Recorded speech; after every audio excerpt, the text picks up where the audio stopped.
ഈ 2020 താരതമ്യം ചെയ്യാൻ പറ്റുമോ ഇത്തവണത്തെ ഒരു പോളിംഗ് പെർസെന്റേജ് ചോദിച്ചാൽ കഴിഞ്ഞ വട്ടം 57 ആയിരുന്നെങ്കിൽ ഇത്തവണ അത് കുതിച്ചു കയറി 68 പോവുകയായിരുന്നു. അപ്പോൾ ഈ SIR നടപ്പാക്കിയതിന് ശേഷം ഉള്ള ബീഹാറിലെ തിരഞ്ഞെടുപ്പ് എന്നൊരു വലിയ പ്രത്യേകത കൂടിയുണ്ട്. കാരണം ഈ രാജ്യമൊട്ടാകെ SIRനെതിരെ പ്രക്ഷോഭങ്ങൾ ഉയർന്നിട്ടും സുപ്രീം കോടതിയിൽ അടക്കം കേസുകൾ നിന്നിട്ടും SIR ബീഹാറിൽ വളരെ നന്നായി പൂർത്തിയാക്കാൻ കഴിഞ്ഞു എന്നൊരു ആത്മവിശ്വാസം തിരഞ്ഞെടുപ്പ് കമ്മീഷൻ തുടക്കം മുതൽ പ്രകടിപ്പിക്കുന്നുണ്ട്. അതിപ്പം കേരളത്തിലടക്കമുള്ള സംസ്ഥാനങ്ങളിൽ SIR കൊണ്ടുവന്ന ഘട്ടങ്ങളിലും വാർത്താ സമ്മേളനങ്ങളിൽ ഈ തിരഞ്ഞെടുപ്പ് കമ്മീഷൻ ആവർത്തിച്ച് പറഞ്ഞൊരു കാര്യമാണ്. കാരണം ബീഹാറിൽ ഞങ്ങൾ വളരെ നന്നായി SIR നടപ്പാക്കി കഴിഞ്ഞു, ആർക്കും ഇതിലൊരു പരാതികളും ഉണ്ടായിരുന്നില്ല. അപ്പോൾ അങ്ങനെ SIR നടപ്പാക്കിയതിന് ശേഷം വരുന്ന ഒരു തിരഞ്ഞെടുപ്പ് കൂടിയായിരുന്നു ഇത്. അപ്പോൾ അത് എങ്ങനെയൊക്കെയാകും ഈ വോട്ടെണ്ണലിൽ പ്രതിഫലിക്കുക, ഫലത്തിൽ പ്രതിഫലിക്കുക? ശരത്ത്, സേതുലക്ഷ്മി, അതും തന്നെയാണ് ഈ തെരഞ്ഞെടുപ്പ് ഏറ്റവും പ്രത്യേകത. SIR നടപ്പിലാക്കിയ ശേഷമുള്ള ആദ്യത്തെ തെരഞ്ഞെടുപ്പ്. അത് ലിജു അല്പസമയം തന്നെ അതിൻ്റെ ഒരു രാഷ്ട്രീയ പ്രാധാന്യം സൂചിപ്പിച്ചിട്ടുണ്ട്. അത് എങ്ങനെയാണ് ആ വിജയം ആ തെരഞ്ഞെടുപ്പിലെ എങ്ങനെ ബാധിക്കുന്നു? SIR കാരണം നമ്മൾ കിഷ്കഞ്ച് അല്ലെങ്കിൽ ഗോപാൽഗഞ്ച് പോലുള്ള സ്ഥലങ്ങളിൽ നമ്മൾ പോയതാണ്. അവിടെ വൻതോതിലാണ് ഈ വോട്ടർ പട്ടികയിൽ നിന്ന് SIR വഴി വ്യക്തികൾ നീക്കപ്പെട്ടത്. കിഷൻഗഞ്ചിലാട്ടെ 9.8% പേരെയാണ് ടോട്ടൽ വോട്ടർ പട്ടികയിൽ നിന്ന് 9.8% പേരെയാണ് മാറ്റിയത്. അതേപോലെ തന്നെ ഗോപാൽഗഞ്ചിലാട്ടെ അത് 12%. ഈ രണ്ട് ജില്ലകളിലാണ് ഏറ്റവും കൂടുതൽ വോട്ടർ പട്ടികയിൽ SIR നിന്ന് മാറ്റപ്പെട്ടത്. സ്വാഭാവികമായിട്ടും SIR നിന്ന് മാറ്റപ്പെട്ടതിൻ്റെ അതിൻ്റെ ഒരു പ്രതിഫലനം തെരഞ്ഞെടുപ്പിൽ ഉണ്ടാകുമെന്ന കാര്യത്തിൽ സംശയമില്ല. അത് ബീഹാറിലുടനീളം അങ്ങനെ ഒരു തരത്തിൽ ഇലക്ഷൻ കമ്മീഷനിൽ ഈ തെരഞ്ഞെടുപ്പിലൊരു വിജയം എന്ന് പറയുന്നത് SIR നടപ്പിലാക്കിയ ശേഷം വോട്ടർമാരുടെ ശതമാനം വർദ്ധിച്ചു. യഥാർത്ഥത്തിൽ നമുക്ക് ഗ്രൗണ്ടിൽ നിന്ന്, അതായത് ബീഹാറിൽ നിന്ന് മനസ്സിലാക്കാൻ കഴിഞ്ഞത് SIR നടപ്പിലാക്കിയോട് തന്നെ ബീഹാറിൽ തങ്ങളുടെ വോട്ട് സംരക്ഷിക്കേണ്ട കടമ ഓരോരുത്തർക്കും ഉണ്ട് എന്നൊരു ബോധ്യം സാധാരണ ജനങ്ങളിലെത്തി. തങ്ങൾ പോയി വോട്ട് ചെയ്തിട്ടില്ലെങ്കിൽ, തങ്ങളുടെ വോട്ടിന് സമ്മതിദാനം അവകാശം ഉപയോഗിച്ചിട്ടില്ലെങ്കിൽ അത് വലിയൊരു പ്രശ്നമാവും എന്നൊരു ഭയം വോട്ടർമാർക്ക് ഇടയിലുണ്ടായി എന്നും കൂടി പറയേണ്ടി വരും. അതുകൊണ്ട് തന്നെയാണ് വോട്ടിംഗ് ശതമാനം ഉയർന്നത് എന്നൊരു വാദഗതിയുണ്ട്. ഒരു തരത്തിൽ നോക്കേണ്ട അതിലൊരു സത്യാവസ്ഥ കൂടിയുണ്ട്. തങ്ങളുടെ വോട്ട് SIR വിവാദം ബീഹാറിൽ വോട്ടിൻ്റെ വില സാധാ ജനങ്ങളിലേക്ക് വളരെ കൂടുതലായിട്ട് എത്തിച്ചിരിക്കുന്നു എന്നതാണ്. വോട്ട് ഒരു വളരെ പ്രധാനപ്പെട്ട കാര്യമാണ് എന്നത് SIRോടുകൂടി ബീഹാറിലെ ജനതയ്ക്ക് മനസ്സിലായി. ഈ സമ്മതിദാനം അവകാശം വിനിയോഗിച്ചില്ലെങ്കിൽ, വോട്ടർ പട്ടികയിൽ പേരില്ലെങ്കിൽ തങ്ങളുടെ പൗരത്വം തന്നെ ചോദ്യം ചെയ്യപ്പെടും എന്നൊരു ഭയം സാധാരണക്കിടയിൽ വന്നു. അത് ജാതി ഭേദമന്യേ സാധാരണക്കിടയിൽ വന്നു എന്നതാണ് മനസ്സിലാക്കുന്നത്. അതുകൊണ്ട് തന്നെയാണ് ഈ വോട്ടിംഗ് ശതമാനത്തിൻ്റെ ഉയർച്ച എന്നത് ഒരു ഭാഗത്തിൻ്റെ വാദം ഒരു പരിധിവരെ ശരിയാണ് എന്ന് നമുക്ക് പറയേണ്ടി വരും.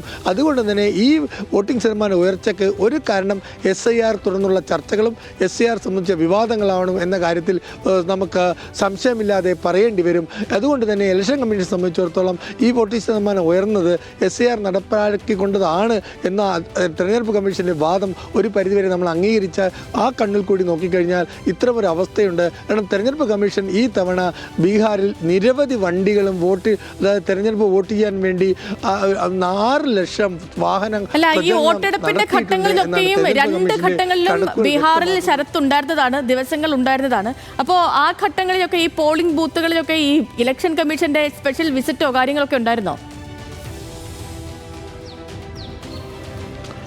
ബീഹാറിനെ സംബന്ധിച്ചോളം തെരഞ്ഞെടുപ്പ് കമ്മീഷൻ്റെ പൂർണ്ണ നിയന്ത്രണത്തിലായിരുന്നു പോളിംഗ് ബൂത്ത്. ഇപ്പം നമ്മൾ പാറ്റ്നയിലാണെങ്കിലും ദിഗയിലാണെങ്കിലും അത് കഴിഞ്ഞ് മധുബനി അല്ലെങ്കിൽ രാജ്നഗർ അതുപോലെ തന്നെ കിഷൻഗഞ്ചിലായാലും നമ്മൾ പോളിംഗ് ബൂത്തുകളിലേക്ക് നമ്മൾ രാവിലെ മുതൽ തന്നെ പോളിംഗ് ബൂത്തുകൾ സാക്ഷ്യം വഹിച്ചതാണ്. ഇവിടെ തെരഞ്ഞെടുപ്പ് കമ്മീഷൻ്റെ ഉദ്യോഗസ്ഥന്മാരാണ് പൂർണ്ണ രൂപത്തിൽ വോട്ടർ ലിസ്റ്റ് കൊടുക്കുന്നതും വ്യക്തികളെ, അതായത് പിന്നെ വോട്ടർ ലിസ്റ്റ് നോക്കി വ്യക്തികളെ ഐഡൻറ്റിഫൈ ചെയ്യുന്നതും. പതിവിന് വിപരീതമായി ഈ പ്രാവശ്യത്തെ വളരെ പ്രത്യേകത എന്ന് പറഞ്ഞാൽ പർദ്ദ ഇട്ട് വരുന്ന വോട്ടർമാർ പോലും മുഖം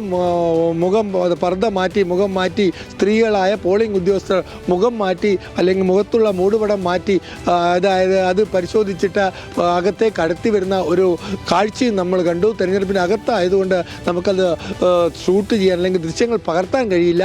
അതുകൊണ്ട് തന്നെ നമ്മൾ മനസ്സിലാക്കേണ്ട കാര്യം അത്രത്തോളം തെരഞ്ഞെടുപ്പ് കമ്മീഷൻ ഉദ്യോഗസ്ഥർ ഈ തെരഞ്ഞെടുപ്പിൽ വളരെ കൂടുതൽ നിർണായക പങ്ക് വഹിച്ചു. സാധാരണ 100 300 മീറ്റർ അകലെയാണ് രാഷ്ട്രീയ പാർട്ടികളെ ബൂത്തെങ്കിൽ ബീഹാർ അത് 400 മീറ്റർ അകലെയാക്കി മാറ്റിയിട്ടുണ്ട്.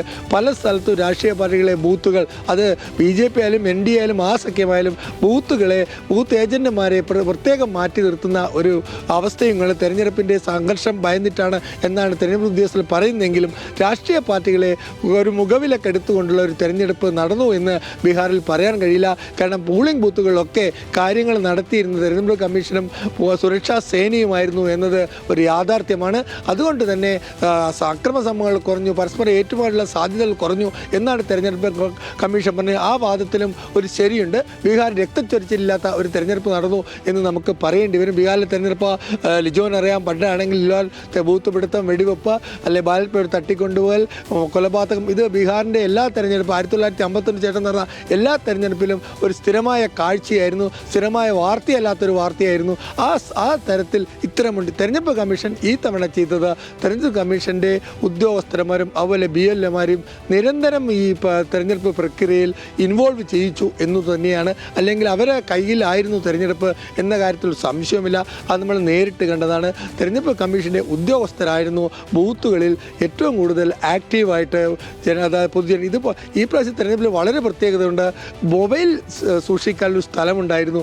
അത് വോട്ടർമാരെ സംബന്ധിച്ചോളം വളരെ വലിയ ഒരു സന്തോഷം നൽകുന്ന ഒരു കാര്യമായിരുന്നു. തെരഞ്ഞെടുപ്പിൽ സ്വന്തം മൊബൈൽ എടുത്ത് ഉപയോഗിക്കാനും തെരഞ്ഞെടുപ്പ് ബൂത്തിൽ ഈ മൊബൈൽ സൂക്ഷിക്കാനുള്ള സെക്യൂരിറ്റി ചുമതലയുള്ള ഉദ്യോഗസ്ഥരുണ്ടായിരുന്നു എന്നുള്ളതാണ് ഈ ബീഹാറിലെ തെരഞ്ഞെടുപ്പിൽ മറ്റു തെരഞ്ഞെടുപ്പിൽ നിന്ന് നാം ഞാൻ വ്യക്തിപരമായി വെച്ച ഒരു കാര്യം. മൊബൈൽ സൂക്ഷിക്കാനുള്ള ഒരു സ്ഥലം, അതുപോലെ കുട്ടികളെ കൊണ്ടുവരികയാണെങ്കിൽ കുട്ടികളെ അതായത് ബീഹാറിലെ കുട്ടികളെ കൂട്ടിയാണ് സ്ത്രീകൾ വരുന്നത്.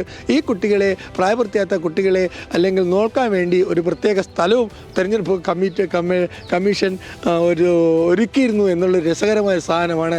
ഇതൊക്കെ ചെയ്തപ്പോൾ തന്നെ രാഷ്ട്രീയ പാർട്ടികളുടെ ഒരു അകറ്റി നിർത്തുന്ന ഒരു സമീപനം തീർച്ചയായിട്ടും ഇപ്പം ഈ പറഞ്ഞ പോലെ ഇത് എല്ലാവരെയും സംബന്ധിച്ച് വളരെ നിർണായകമാണ്. ഇപ്പം ഈ മുന്നണികളെ മാത്രമല്ല, ഇപ്പം മഹാഗഠബന്ധൻ അല്ലെങ്കിൽ ഇന്ത്യ മുന്നണിയെയോ അല്ലെങ്കിൽ NDAയോ മാത്രം നിർണായകമാക്കുന്നതല്ല, തിരഞ്ഞെടുപ്പ് കമ്മീഷനും കൂടി വളരെ നിർണായകമാകുന്ന ഒരു തിരഞ്ഞെടുപ്പ് ഫലത്തിനാണ് നമ്മൾ കാത്തിരിക്കുന്നത്. കാരണം SIR ഒക്കെ നടപ്പാക്കിയതിന് ശേഷം വരുന്ന തിരഞ്ഞെടുപ്പ് ഫലമാണ്. ഇതിൽ എന്ത് വിധി വന്നാലും അതിലൊക്കെയും ഈ തിരഞ്ഞെടുപ്പ് കമ്മീഷനും ഒരു നിർണായകം, അവർക്കും കൂടി നിർണായകമാകുന്ന ഒരു ദിവസമാണല്ലോ.